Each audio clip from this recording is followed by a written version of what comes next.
12 August हा दिवस अत्यंत विशेष आणि दुर्मिळ योगाचा ठरणार आहे. या दिवशी आषाढ महिन्यातील अत्यंत पवित्र अशी दीप अमावस्या, ज्याला आपण आषाढी अमावस्या किंवा गटारी अमावस्या म्हणतो, ही साजरी केली जाणार आहे. आणि याच दिवशी चालू वर्षातील महत्त्वाचे सूर्यग्रहण देखील येत आहे. अमावस्या आणि सूर्यग्रहण जेव्हा एकाच दिवशी एकत्र येते, तेव्हा ब्रह्मांडात एक वेगळीच ऊर्जा निर्माण होते. अशा वेळी आपल्या शास्त्रांमध्ये काही गोष्टींबद्दल विशेष सावधानता बाळगायला सांगितले आहे. आजच्या या व्हिडिओमध्ये हे सूर्यग्रहण भारतात दिसणार आहे की नाही, भारतामध्ये या सूर्यग्रहणाचे सूतक नियम पाळावे का, दीप अमावस्येला आणि सूर्यग्रहणाच्या दिवशी कोणत्या चुका करणे टाळावे, सर्वात महत्त्वाचे म्हणजे या दिवशी तुमच्या घरातून चुकूनही या 3 वस्तू कोणालाही देऊ नका, अन्यथा घरातील लक्ष्मी रुसून निघून जाते आणि दारिद्र्य प्रवेश करते. हा व्हिडिओ पूर्ण नक्की पहा, कारण यामध्ये सांगितलेली माहिती तुमच्या आणि तुमच्या कुटुंबाच्या समृद्धीसाठी अत्यंत महत्त्वाची ठरणार आहे. जर तुम्ही चॅनलवर नवीन असाल तर आत्ताच सबस्क्राईब करा आणि कमेंटमध्ये जय माता लक्ष्मी लिहायला अजिबात विसरू नका. सर्वात पहिला आणि महत्त्वाचा प्रश्न, 12 ऑगस्टचे सूर्यग्रहण भारतात दिसणार का? तर खगोलशास्त्र आणि भारतीय पंचांगानुसार 12 ऑगस्ट रोजी येणारे हे सूर्यग्रहण हे खंडग्रास सूर्यग्रहण असणार आहे. परंतु वेधशाळेच्या आणि पंचांगाच्या गणनेनुसार हे सूर्यग्रहण भारतामध्ये दृश्यमान्य असणार नाही, म्हणजेच दिसणार नाहीये. हे सूर्यग्रहण प्रामुख्याने उत्तर अमेरिका, युरोप, अटलांटिक महासागर, आर्क्टिका आणि जगातील इतर काही भागांमध्ये दिसून येईल. भारतात जेव्हा ग्रहणाचा काळ असेल तेव्हा आपल्याकडे रात्रीची किंवा सायंकाळची वेळ असणार आहे, ज्यामुळे सूर्य प्रत्यक्ष दिसत नसल्याने हे ग्रहण भारतातून दिसणार नाही. आता तुमच्या मनात प्रश्न आला असेल, जर ग्रहण भारतात दिसणार नाही तर मग सूतक काळ पाळायचा की नाही? तर धर्मशास्त्र असे सांगते की ज्या प्रदेशात ग्रहण दृश्यमान नसते तिथे प्रत्यक्ष ग्रहणाचे सूतक नियम, जसं की अन्न शिजवणे बंद करणे, मंदिर बंद ठेवणे, गरोदर महिलांनी बाहेर न पडणे, हे कडकपणे पाळण्याची गरज नसते. परंतु एक गोष्ट लक्षात ठेवा, जरी सूतक नियम कडक नसले तरीही अमावस्या आणि सूर्यग्रहण एकाच दिवशी असणे ही अत्यंत संवेदनशील खगोलीय आणि आध्यात्मिक घटना आहे. त्यामुळे या दिवशी नकारात्मक ऊर्जा वाढू नये आणि घरातील धन समृद्धी टिकून राहावी यासाठी काही सामान्य आर्थिक काळजी आणि धार्मिक काळजी नियम नक्कीच पाळले पाहिजेत. आषाढ दीप अमावस्येचा दिवस हा आपल्या घरातील दिवे, समय आणि दिव्यांची पूजा करण्याचा दिवस असतो. आपल्या संस्कृतीत दीप हे ज्ञानाचे, प्रकाशाचे आणि श्रीमंतीचे प्रतीक मानले जातात. म्हणूनच या दिवशी काही सोपे आणि महत्त्वाचे नियम पाळले अत्यंत गरजेचे आहे.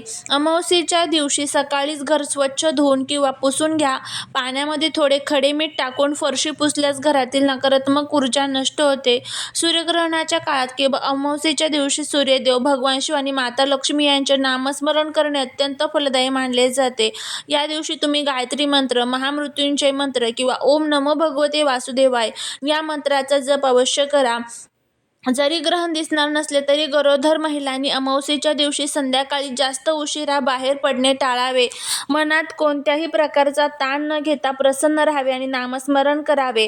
आषाढ अमावस्येला सायंकाळी घरातील सर्व पितळी, तांब्याचे आणि चांदीचे दिवे स्वच्छ घासून तेल, वात लावून त्यांची पूजा करा. घराच्या मुख्य दारावर दोन्ही बाजूंना दिवे लावा. यामुळे अलक्ष्मी घरातून बाहेर पडते आणि महालक्ष्मीचा वास होतो. आता वळूया आजच्या व्हिडिओच्या सर्वात महत्त्वाच्या भागाकडे. अनेकदा कळत नकळत आपण शेजाऱ्याला किंवा कोणालाही घरातील वस्तू मागायला आल्यास सहज देऊन टाकतो. परंतु धर्मशास्त्र आणि वास्तुशास्त्रानुसार आषाढ दीप अमावस्येला आणि सूर्यग्रहणाच्या दिवशी या 3 वस्तू घरातून बाहेर देणे म्हणजे स्वतःच्या पायावर धोंडा मारून घेणे होय. या 3 वस्तू दिल्याने घरातील लक्ष्मीचा आशीर्वाद निघून जातो असे मानले जाते. चला या 3 वस्तू कोणत्या आहेत ते आपण बघूया. त्यामध्ये सर्वात पहिली वस्तू असणार आहे ते म्हणजे खडे मीठ किंवा साधे मीठ. मीठ हे थेट समुद्र मंथनातून प्रकट झालेली वस्तू मानली जाते. मिठाचा संबंध थेट माता लक्ष्मीशी जोडला आहे. अमावस्येच्या दिवशी विशेषतः सायंकाळच्या वेळी जर कोणी तुमच्याकडे मीठ मागायला आले तर चुकूनही घरातील मीठ कोणाला देऊ नका. असे मानले जाते की अमावस्येला मीठ दुसऱ्याला दिल्यास घरातील लक्ष्मी आणि समृद्धी त्या व्यक्तीसोबत निघून जाते. तुमच्या घरातील सकारात्मक ऊर्जा कमी होते आणि कर्ज किंवा आर्थिक अडचणी वाढू लागतात.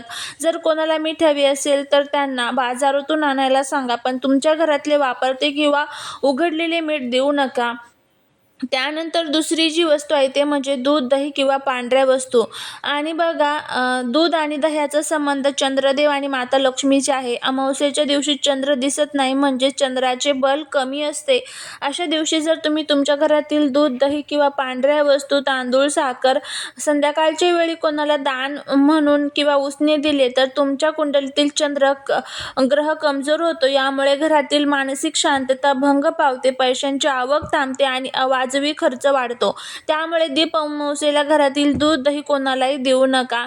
तिसरी आणि सर्वात महत्त्वाची गोष्ट म्हणजे झाडू, कचरा काढण्याची केरसुणी, पैसे किंवा पेटलेला दिवा.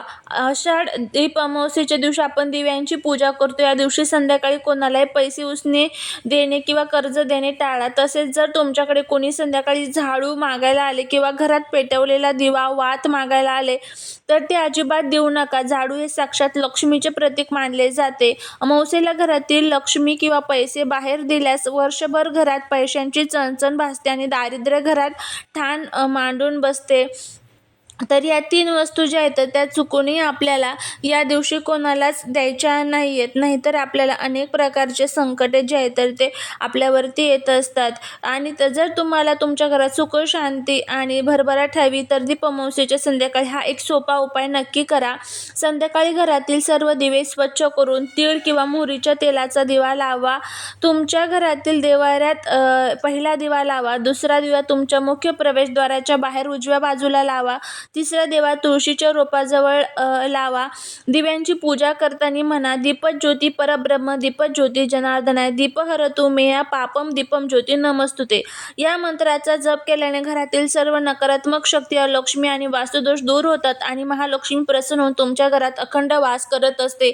अशा पद्धतीने या सर्व गोष्टी ज्या आहेत तर ते आपल्याला पाळायचे आहेत. सूर्यग्रहण जरी भारतात दिसणार नसले तरी अमावस्येचे पवित्र नियम पाळून आणि या 3 वस्तू कोणालाही न देऊन तुम्ही तुमच्या घरातील सुख समृद्धीचे रक्षण करू शकता. त्याचबरोबर एक गोष्ट लक्षात ठेवा की अमावस्येच्या दिवशी आपल्याला चुकूनही कोणासोबतही भांडण करायचं नाही, कोणासोबतही वाद घालायचा नाही. आपल्या जीवनातील सर्व दुःख, संकटे दूर होण्यासाठी या दिवशी देवी लक्ष्मी, भगवान विष्णूंची आपल्याला प्रार्थना करायची आहे. ज्यामध्ये काही सेवा तुम्हाला घरामध्ये करायच्या आहेत, ज्यामध्ये तुम्ही विष्णू सहस्त्रनाम, कनकधारा स्तोत्रम, लक्ष्मी गायत्री मंत्र, विष्णू गायत्री मंत्र यासारख्या सर्व स्तोत्रांचं आणि मंत्रांचं पठण करावं. आणि जर तुम्हाला हे पठण करणं शक्य नसेल तर त्याऐवजी मग तुम्ही हे श्रवण जरी केलं, यूट्यूबवरती लावलं आणि तुम्ही ह्या सर्व सेवा ऐकल्या तरी देखील चालू शकतं. यामुळे घरातील सर्व जे काही दोष, संकटे, विघ्न, अडचणी आहेत तर ते दूर होतात. माता लक्ष्मी, भगवान विष्णू हे आपल्यावरती प्रसन्न होतात. जीवनामध्ये येणारे सर्व त्रास जो आहे तो आपला सुद्धा नष्ट होत असतो. तर नक्की ह्या सर्व गोष्टी ज्या आहेत तर त्या पाळण्याचा प्रयत्न करा. या दिवशी तुम्हाला जितकं दान करता येईल तितकं दान करण्याचा प्रयत्न करा. आणि एक दीपदान जे आहे तर ते आवर्जून तुम्हाला नदीकाठी करायचं आहे. एक दीपदान तुम्हाला पिंपळाच्या झाडाखाली करायचं आहे आणि एक दीपदान तुम्हाला मंदिरामध्ये करायचं आहे. कोणत्याही मंदिरामध्ये तुम्ही करू शकता. तर अशा पद्धतीने आषाढ दीप अमावस्या आणि सूर्यग्रहणाच्या दिवशी आपल्याला हे काही छोटे नियम पाळायचे आहेत आणि हे नियम जर आपण पाळले तरच आपल्या जीवनातील सर्व दोष जे आहेत तर ते दूर होतात. भगवान विष्णू, माता लक्ष्मी आपल्यावरती प्रसन्न होत असतात. नक्की या सर्व गोष्टी पाळून बघा, तुम्हाला याचा खूप चांगला फायदा होईल. चाललेली सेवा ही महाराजांच्या चरणी रुजू करते. जर तुम्हाला हा व्हिडिओ आवडला तर लाईक करा. चॅनलवरती नवीन असाल तर सबस्क्राईब करा. भेटूया पुढच्या एका छानशा नवीन व्हिडिओ. तोपर्यंत सर्वांना श्री स्वामी समर्थ.